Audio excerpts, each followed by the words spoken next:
They made me crawl through rose petals at my own wedding while 300 guests watched in silence. The Whitmore family wanted to break me before I became one of them, but they didn't know who was sitting in the back row, waiting.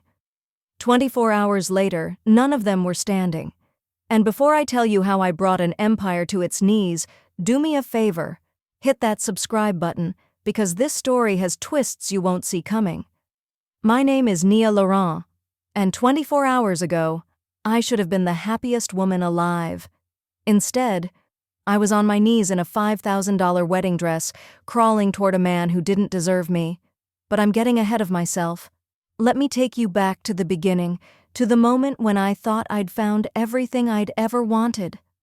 6 months before that wedding, I was doing what I loved most: restoring history. I'm an architectural conservationist, which is just a fancy way of saying I bring old, forgotten buildings back to life. I was working on this beautiful historic church in the heart of the city, a place that had served the Black community for over 100 years. The bones were good, but it needed money. That's when Christopher Whitmore walked into my life.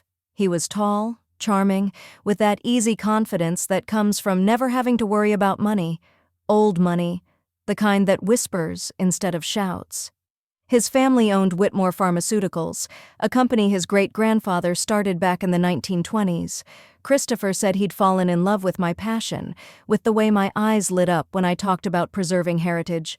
He funded the entire church restoration, no strings attached. Or so I thought.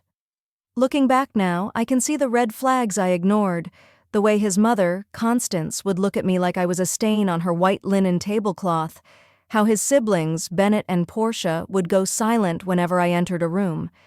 But Christopher would hold my hand and whisper that they'd come around, that love conquers all. I was so hungry for family. My parents died in a car accident 2 years earlier, that I believed him. The wedding was everything a fairy tale promises. Historic estate, sprawling gardens, 300 of the most influential people you've never heard of, the kind of people who decide things in quiet rooms. I walked down that aisle alone, wearing my mother's pearls, thinking about how proud she would have been. The sun was setting, casting everything in gold, and for a moment, I actually believed I belonged there. Christopher was waiting at the altar, but he wouldn't meet my eyes. I noticed it immediately. His jaw was tight, his hands clasped too rigidly. I was 10 feet away when his mother stood up. Not to object. That would have been too crude for Constance Whitmore. No, she walked toward me carrying something white and folded, a silk runner. "Nia, darling," she said, her voice carrying across the silent garden. "There's a small Whitmore family tradition we must honor before the ceremony continues. All brides must walk the final steps to the altar on their knees. It symbolizes humility and submission to the family bond. Surely you're not too proud to join this family properly?" I stood there, frozen, my heart hammering so hard I thought everyone could hear it. 300 faces stared at me. The officiant looked uncomfortable. Christopher's siblings were smirking, actually smirking, like they'd been waiting for this moment. And Christopher, the man I was about to marry, he just stood there, looking at his shoes. "Christopher?" I said, my voice barely a whisper. He finally looked at me, and what I saw in his eyes broke something inside me. Resignation, compliance, cowardice. "It's just a tradition, Nia," he said quietly. "It doesn't mean anything." But it meant everything. I looked around at all those faces, wealthy, powerful, pale faces, and I understood that this was a test, refuse, and I'd be the difficult one, the outsider who couldn't respect their traditions. Accept, and I'd spend the rest of my life on my knees. I thought about my parents, my father, who'd been an engineer, who'd taught me to stand tall, my mother, who'd never bowed to anyone, and then I thought about being alone again, about the family I so desperately wanted. So I made a choice I'll regret until the day I die. I dropped to my knees. The silk runner was cool against my palms as I crawled forward. 15 feet. It might as well have been 15 miles. I could hear the whispers, the sharp intake of breath from some guests, the satisfied murmur from others. A tear slipped down my cheek and landed on white silk. disappearing into nothing. I felt myself disappearing too. As I reached the altar, I heard footsteps behind me, heavy, deliberate. An elderly black man in an impeccable suit stood from the back row and walked out. I didn't recognize him, but something about the way he moved, with such dignity, such purpose, made me wonder if he was walking out for me, in protest. But then the ceremony continued, and I pushed the thought away. The reception was a blur of forced smiles and champagne I couldn't taste. Constance gave a toast that praised the family's commitment to broadening their horizons and embracing diversity, and every word felt like a knife. Bennett and Portia laughed too loudly at jokes I didn't understand, and Christopher, my husband, acted like nothing had happened. When he finally sat beside me, he leaned in close. "You understand why I couldn't defend you, right? Mother would have canceled everything. The trust fund, my position in the company, all of it. You have to understand how these families work." That's when I truly saw him, not the charming benefactor who'd swept me off my feet, but a weak man who'd let his mother humiliate the woman he claimed to love. I said nothing. What was there to say? Then the elderly man from the ceremony returned. He walked straight to our table, ignoring the scandalized looks from the Whitmores. Up close, I could see the intelligence in his eyes, the quiet strength. "Nia Laurent," he said, extending his hand. "My name is Dr. Solomon Grant. Your father and I were best friends. He saved my life once, and I've owed him a debt ever since. I couldn't stay silent today. Meet me tomorrow morning, 9 a.m. at this address. Come alone." He pressed a business card into my palm. Grant Global Dynamics. The name meant nothing to me then. Constance tried to intercept, but Solomon simply smiled and walked away, leaving the entire table in confused silence. That night, in the honeymoon suite, Christopher expected everything to be normal. He couldn't understand why I couldn't look at him, why I flinched when he touched me. When I finally confronted him about the crawling, about the humiliation, he actually laughed. "You're overreacting, Nia. This is how my family operates. There's a hierarchy, and you need to learn your place in it. You're a Whitmore now. You should be grateful." I was looking for a glass of water when I found it, a prenuptial agreement on the nightstand, buried under some magazines. My hands shook as I read it. I would sign away all rights to everything. If the marriage ended, I'd keep nothing. Not even my own business. The date at the top was from 3 weeks ago. I'd never seen it before. Christopher had forged ahead with the wedding, planning to force me to sign it afterward. At 3 a.m, I packed a bag.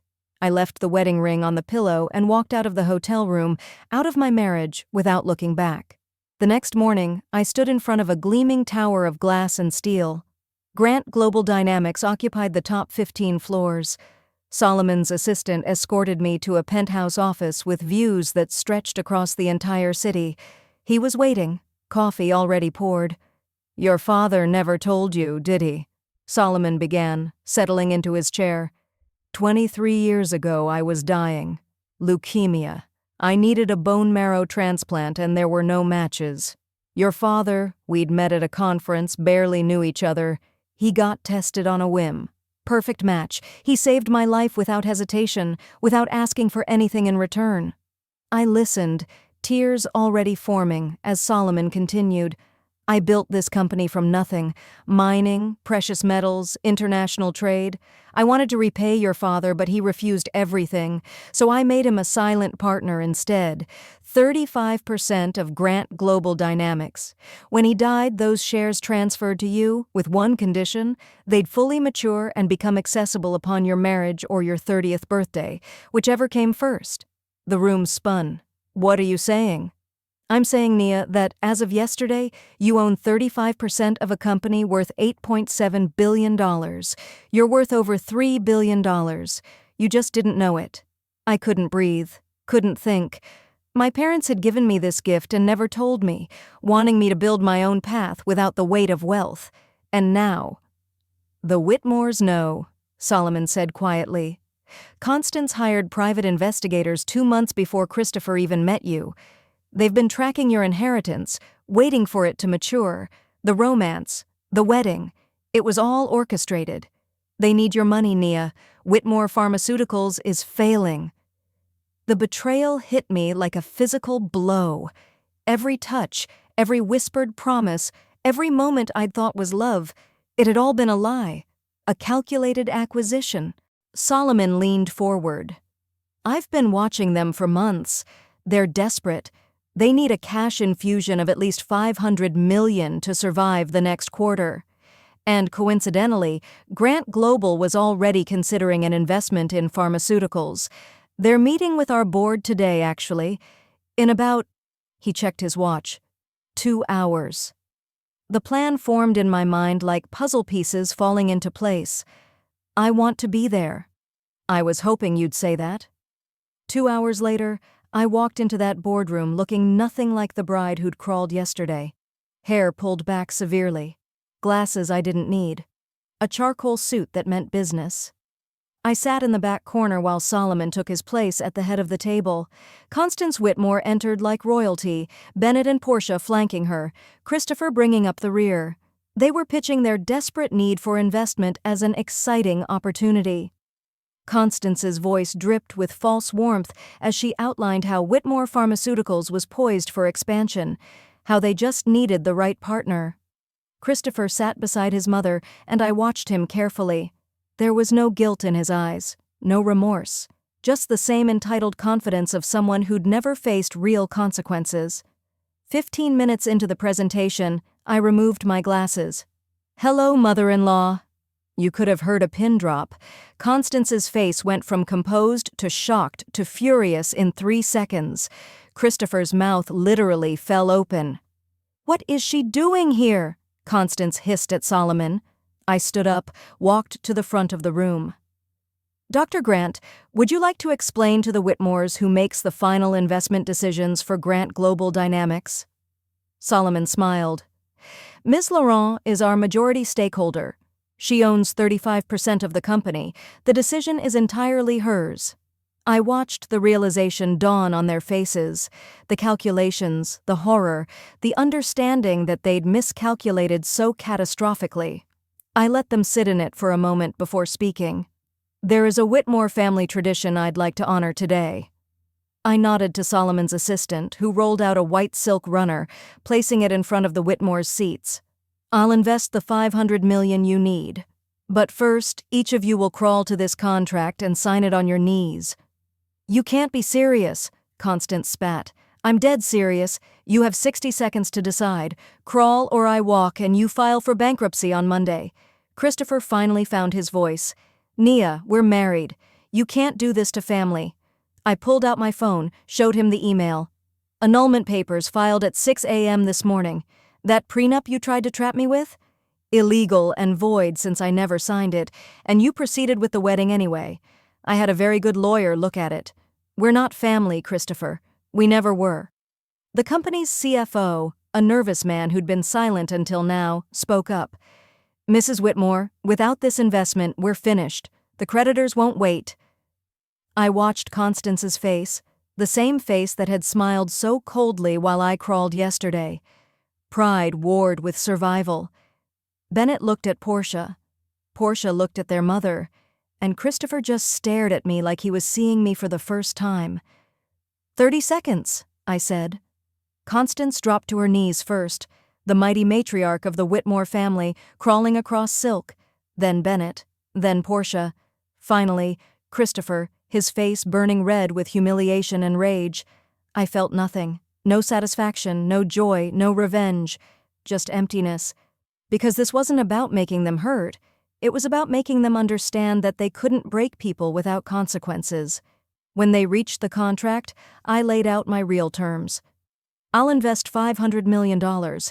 In exchange, Constance, you're removed as CEO effective immediately. Christopher, you're removed from succession entirely. The company will be renamed Laurent Whitmore Pharmaceuticals, with my father's name listed first. And 50% of all future profits will fund scholarships for Black students pursuing careers in STEM fields." "You're destroying everything we built," Constance whispered, still on her knees. "No," I said quietly. "I'm making something better from the ruins of what you broke. Sign, or I walk."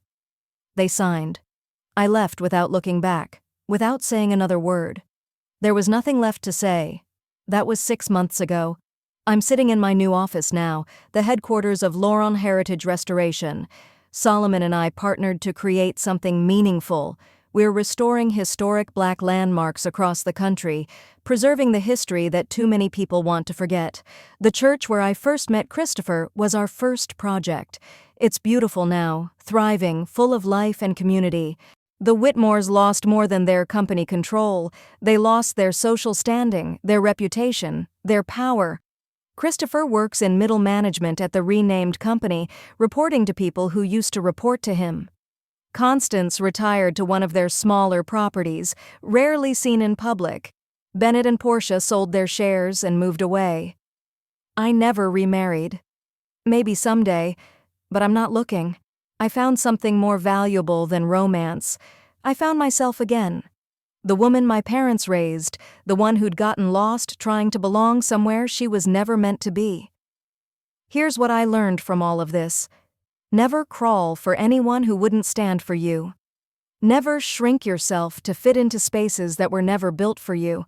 And never, ever underestimate someone just because they're willing to be kind. The Whitmores thought my humility was weakness. They thought making me crawl would break my spirit. Instead, it woke something up inside me, a strength I didn't know I had, a legacy I didn't know I carried. My father saved a man's life because it was the right thing to do. He never asked for anything in return.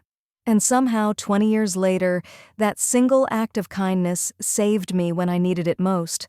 That's not karma, that's the universe keeping accounts. If this story hit you differently, don't just watch and leave. Hit that like button and smash that subscribe button, because I share stories of justice and karma every single week. Share this with someone who needs to remember their worth. Drop a comment below and tell me, have you ever had to stand up to people who underestimated you? How did you reclaim your power? I read every single comment, and your stories matter. Remember this, you are not what happened to you. You're not the moments when you felt small, when you compromised, when you bent to make others comfortable. You are every moment you stood back up. You are your father's daughter, your mother's child, your ancestors' wildest dream. And you never, ever have to crawl. Thank you for listening to my story. Subscribe for more, and I'll see you in the next one.